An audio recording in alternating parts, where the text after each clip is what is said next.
Hello. Hello. Hey, welcome back to the Hot Car Podcast, everybody. It's Sean Hicks. Thank you. I'm glad to be back. Sweet.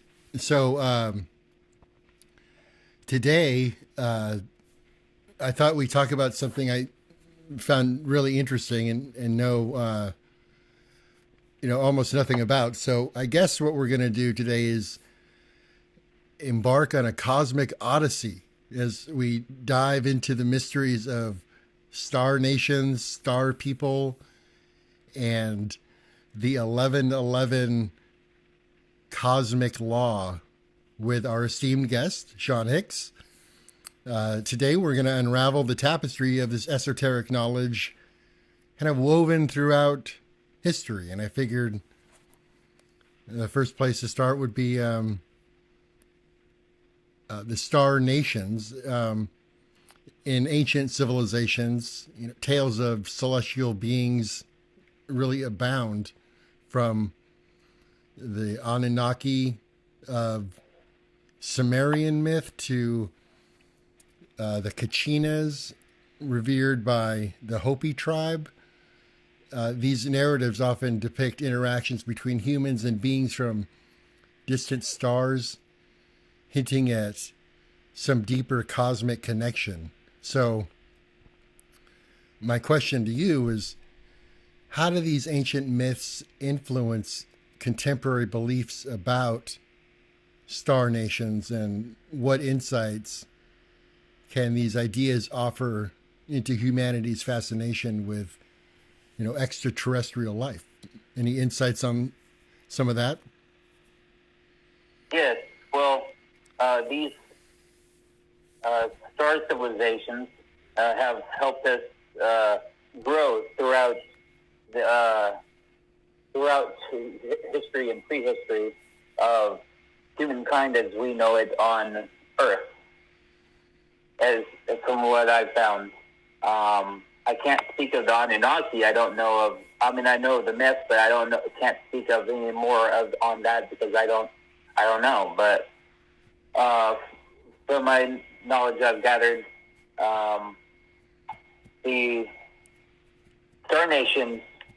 They help us. They're like a galactic federation. They kind of do Star Trek like outreach expeditions to potentially inhabited star systems, and when they encounter intelligent life, they share these 1111 principles that we're going to cover later as a high spiritual information they can share. So there's also been star peoples from the galactic civilizations that have either landed or crashed on Earth and got stranded, and so they would also help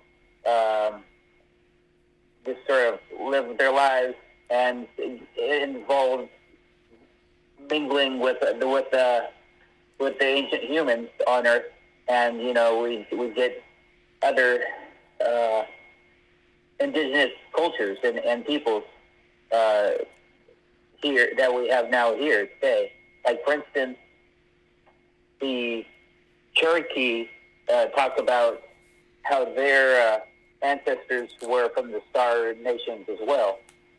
And so that's a common woven theme amongst a lot of indigenous cultures I've found over the years. Yeah, in cultures worldwide, the concept of these star nations, they hold really profound significance. It kind of reflects a deep reverence for the interconnectedness of all life. Um, so, I mean, with the cultures that you know most about, how do they perceive and interact kind of with these beings, and maybe what lessons can we learn from these perspectives on this kind of harmony and balance between intergalactic neighbors? Well, that's the thing that wisdom traditions have been a lot of wisdom traditions have been speaking of through the years, through history. is it comes down to one thing, and that is be kind. Because, I mean, you can branch it out into other things, but that's the most simple breakdown of it all is just be kind Right. to oneself and others as well. I mean, if they seem not, we tend to have, as humans, we tend to be a little bit more dominant, a little more aggressive sometimes, even though that may, yeah, we tend to be a little territorial sometimes. Sure. And, our modern era, especially, relatively recently, we witnessed a big resurgence of interest in, I guess, what would be called, star nations, fueled by all of these sightings of, UFOs and these alleged encounters with extraterrestrial beings. So I just wonder how these contemporary narratives shape our understanding of our neighbors, especially considering the idea of this concept of being kind. Um, all of the reports and all of the witnessing and sightings of these things. That's certainly not the tone that anyone's taking. It's much more like, oh no, what is that? Are we being invaded? Or are we being attacked? There's not much of this idea of even like wanting to communicate necessarily with whatever that is. I mean, that's the common narrative when all these reports come out. That's really interesting to me. That's we get those reports from a lot of this monopolized, fear-based mass media.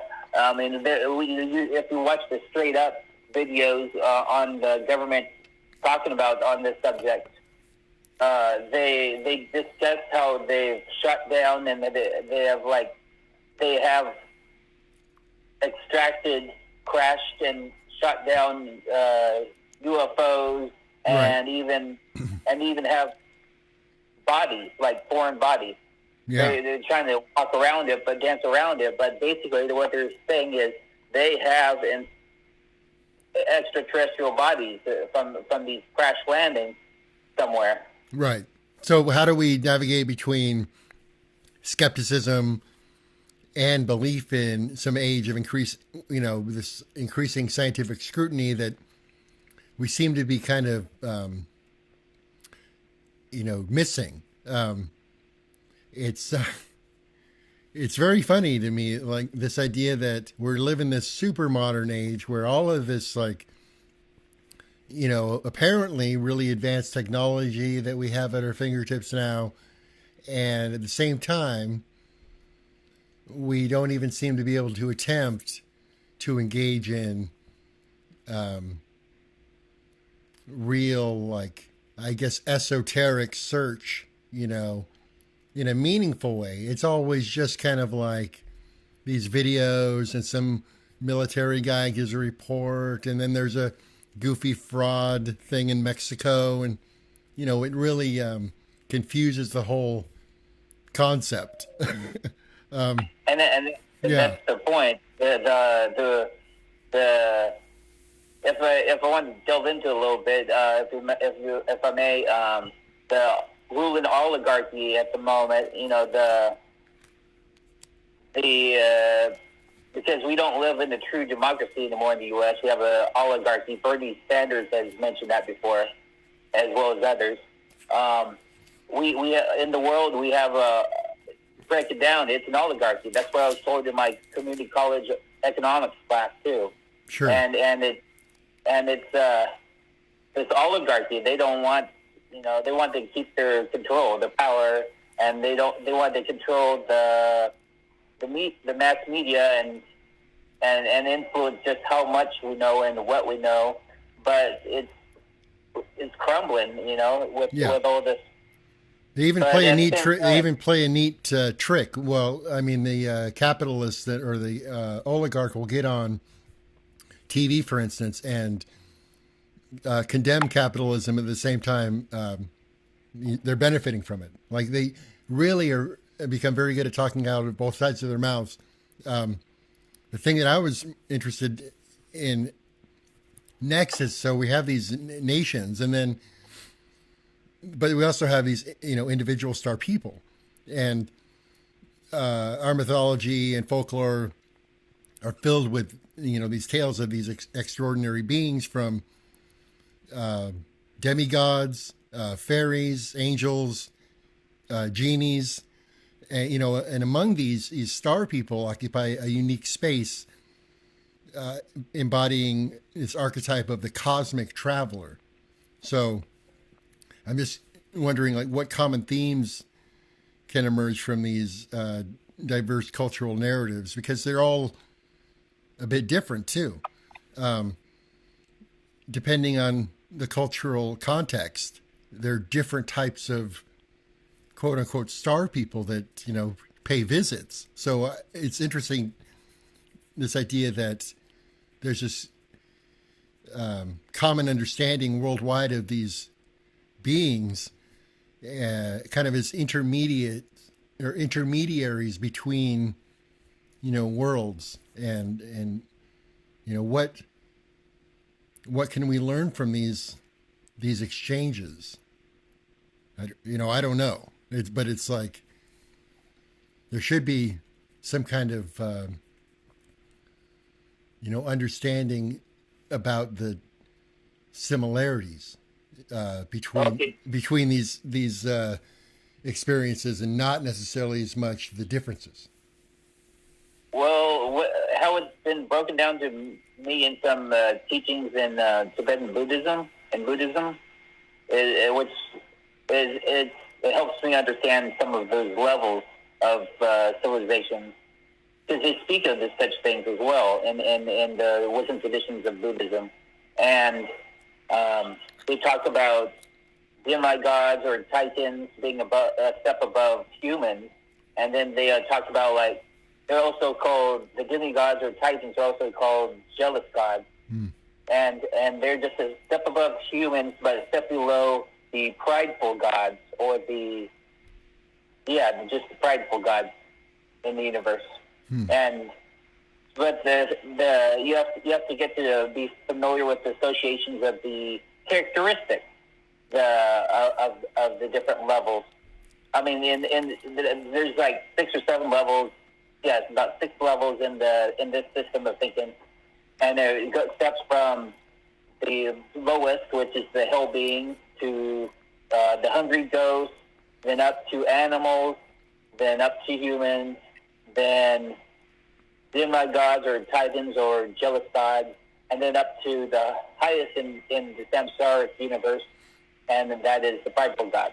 Right. So in in these esoteric traditions, the concept of these star people, they often do intersect with these themes of spiritual evolution and cosmic consciousness. And so how do these traditions interpret the role of, like, these kind of cosmic travelers in the evolution of humanity's spiritual path? Are there implications regarding these concepts? What are they? Well, there is a Hopi prophecy that says sometime in the near future we may possibly have an important visit from some star peoples that can't be that possibly a spaceship that comes down to Earth like a mothership, something huge that can't be denied by the mass media, and just gets a global awareness of such beings, this nation globally. Right. I think those are the Kachinas. Yeah. I'm less familiar with the Kachinas, but But they are just definitely this higher level spiritual, being. This whole community of, like, that basically, overwatch the tribe and protect them, and then come down sometimes and, have interactions. Oh yeah, they're that's the Kina. That's their word for, like, the star people. Right, right. So within this realm of ufology and conspiracy theories, even claims of contact are all over the place, and sometimes they're benevolent guides to these evil infiltrators. So how do we discern fact from fiction? Amidst this large landscape of sensationalism and skepticism, in the media and all that. What are there methodologies that we can employ to investigate these things critically, or should we just kind of leave it an open-ended question? Is it worth the investigation, or will that lead down a darker path that doesn't really get you where you want to go in the first place? It's Well, that's the trick, right? Each person has to kind of. I mean, that was the original idea for having media like newspapers and such. With journalism and reporters, each person was supposed to kind of read and contemplate and figure things out what they're doing their own research as well as getting information from others. It's that's where the scientific method dovetails with the Buddhist method of inquiry. You can inquire and look into such things and follow where the thread goes, where the thread's woven into, and see where it leads. But at the same time, it's important to very important to manage one's mental health as well. You can go down a rabbit hole and get a little lost for a while if you're not careful. Yeah, that's true. The idea of these cosmic beings also, come with, I guess, what would be called, cosmic laws or cosmic theories, and their roots in ancient philosophies such as Hermeticism and Neoplatonism, which posits the idea of the existence of universal principles governing, the cosmos. And can we investigate how these ancient teachings resonate with, the contemporary concept of 1111, and what insights do those ideas offer into the nature of reality?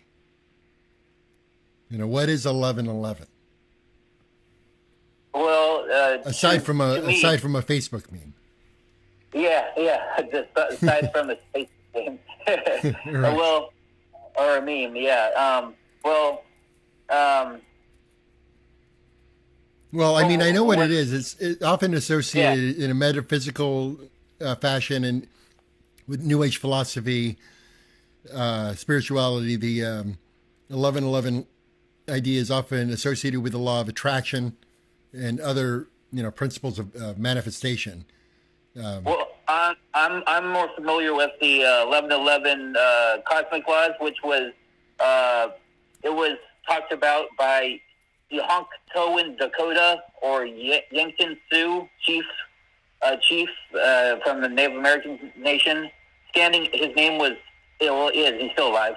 Standing Elk Golden Eagle. Okay. And he talked about a photocopy of possible Roswell craft symbols, and he took it in a secret lodge in Ipi, and asked guidance from his Tunka Silas, or Dakota word for the grandfather spirit, and the spiritual person from the stars, in other words, and learned that the symbols stood for the 11 universal principles or laws, and 11 spiritual principles or laws, which all star nations, cultures are said to accept as the common philosophical and spiritual foundation. Oh, okay. So is it actually a different thing? Yeah. As far as I understand, I'm less familiar with the meme, but I know it's a thing. Well, the meme is, hey, it's 11:11 on the clock. Make a wish, right? Yeah, like that's because cool. it's like one of those. What do you call it? What's the word? Where something happens that's unexpectedly good. like like a blessing or a auspicious sign or something, Yeah, like or a manifestation. this like coincidence where oh wow, I noticed it just then. Wow, that's meaningful. Look at that. That's symmetrical. That Yeah, I know. I think that it's aesthetically yeah. really aesthetically really pleasing. There's like two lines with a colon in the middle. It's we as humans love symmetry, and it's a cool thing to attach like that concept to. Like, hey, it's 11:11. Make a wish. Like, oh, that's you caught it. Yeah. So that's a little bit different. I didn't know about these 11 principles or 11 spiritual concepts or however that works. That's interesting. Yeah, yeah, it's very interesting, and it's not the kind of thou shalt or thou shalt not language of human civil and religious laws, but it's more universal and spiritual principles that are applied, universally valid, self-evident principles grounded in natural law and the fundamentals of consciousness. Right, right. So here's some interesting questions that were given to me to ask you, and I guess me as well, and the audience. Just this idea of if you could witness a historical event through the eyes of a star person, which event would you choose to watch and why? If I were to see through the eyes of a star person, Yeah, any big historical event, you could observe it from your perch or whatever, and enjoy the show. Like what would you want to see? Like I mean, it could be a millennium perhaps. I mean, maybe it's a big. Maybe you want to watch the whole rise and fall of the Roman Empire. I don't know. Like yeah, what would be a good show? yeah, I hear you. I would have to say, well, there's so many to choose from. It's hard to narrow one unless just breaks it down to personal preference at that point. Right. But Well, you start thinking about it in the terms of like what you might watch on television as for entertainment, and then as you switch your mind over to like something that would be equivalent, but in reality, it gets really yeah, dicey, like really fast. Like because you'd watch say Saving Private Ryan on the movie screen, but you're not going to want to watch the actual real events, though. I don't think. You know, because that's like because you couldn't do anything about it. You couldn't intervene, really. I mean, not necessarily, but you wouldn't want to watch the Holocaust like live on in full in color. You wouldn't like nobody would want to watch that. Like or like the Civil War. There's so many documentaries and books and all this stuff written about the Civil War.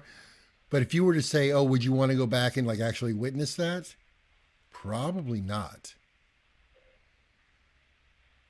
well, yeah, it's more of it breaks down more to like a scholastic curiosity, a scholastic intellectual curiosity at that point.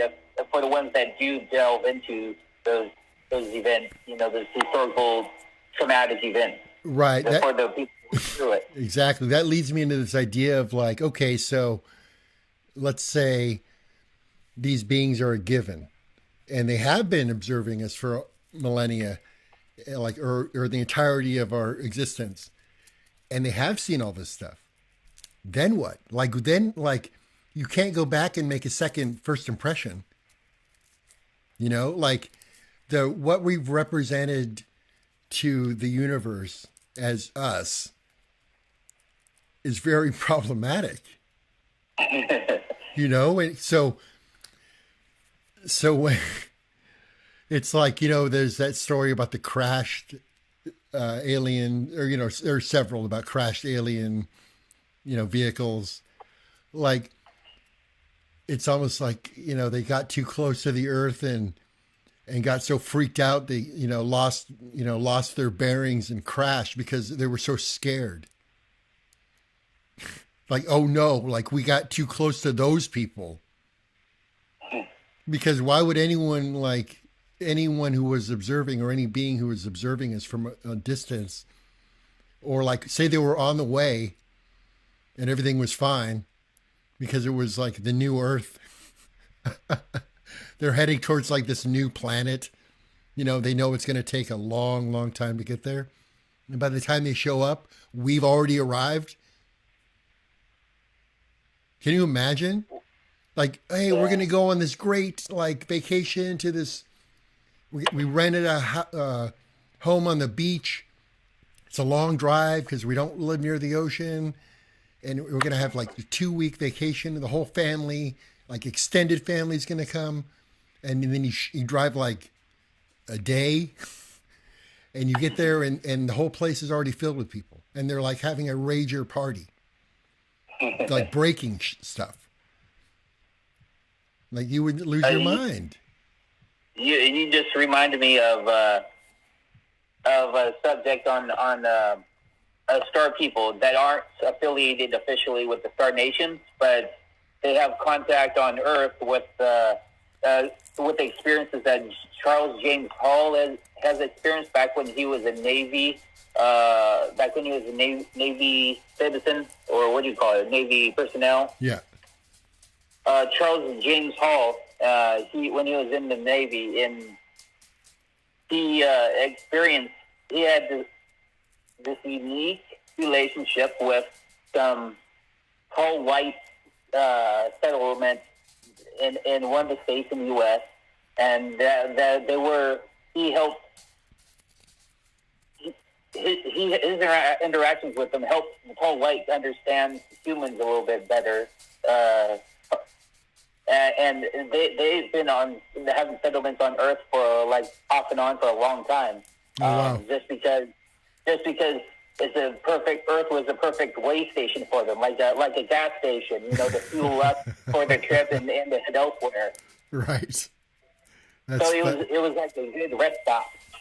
that's funny. Well, that leads me to believe that there's something fishy about that. Only because we now know that there are many very metal and mineral filled asteroids out there, and we're really interested in the idea of somehow mining that stuff, because there's all of these rare elements out in space. So you would think like they maybe stop there first. I don't know. When it comes down to it, there's so many different choices of what you can do in the universe. You have to pick one and go with it, I guess. I think that's right. So how about this, in a cosmic talent show featuring representatives from various star nations? What unique abilities do you think us Earthlings could showcase to impress our celestial audience? To maybe make up for some of the goofy stuff we've done in the past. I mean, Oh, we should put on a global show for all of our, celestial yeah. watchers. I think. How fun would that be? Like a worldwide UFO festival.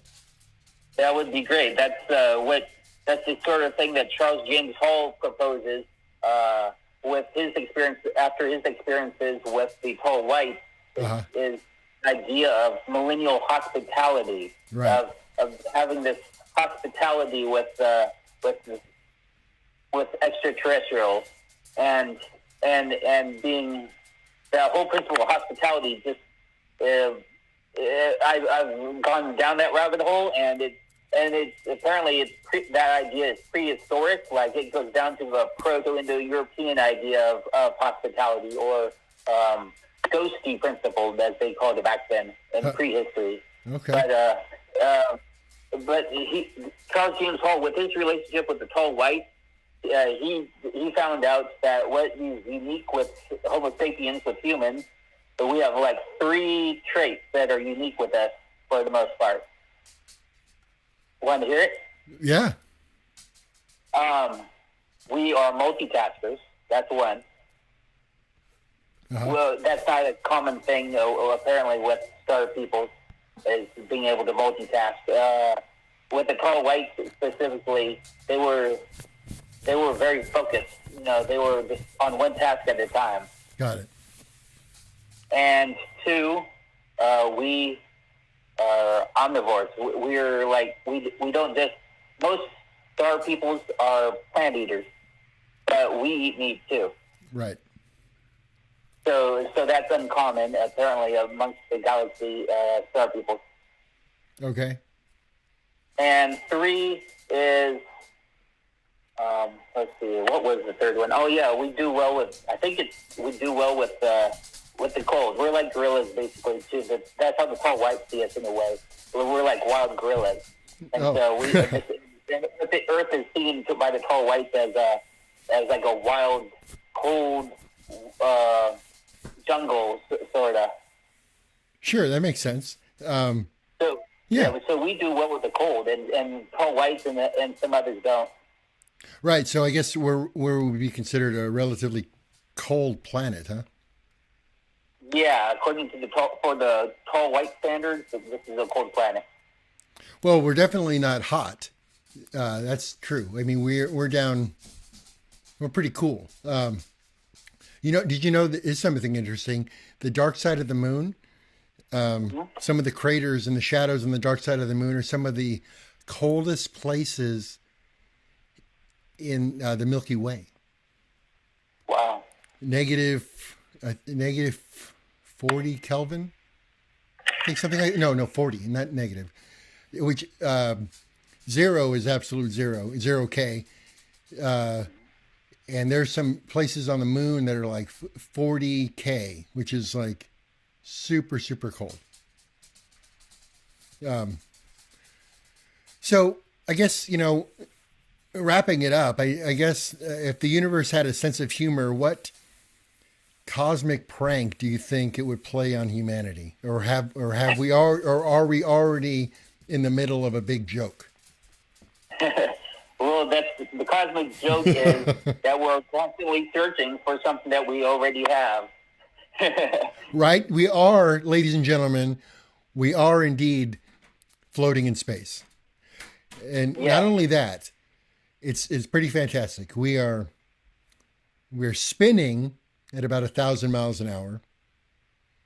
We are rotating around the sun at about 17,000 miles an hour. And the sun is being like dragged around in orbit at some other incredible speed. And the entire Milky Way is also traveling through, the universe at some incredible speed and spinning. Like we're moving. we're already there. We're already in. I mean, we are already really in outer space in our little spaceship Earth.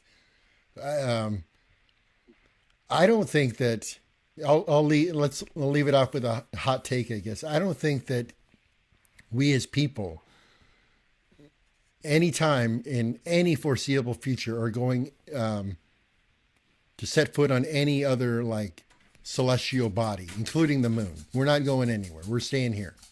We will, I think, send our robots out, but we can't reasonably go to Mars.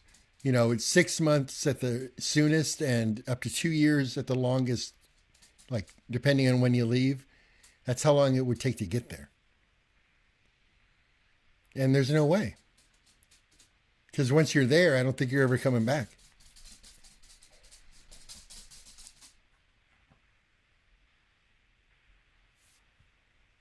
Time will tell, right? Time will tell. And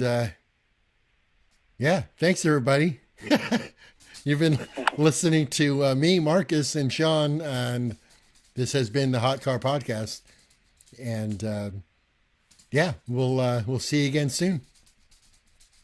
Thank you for having me. All right. Talk to you later. Bye.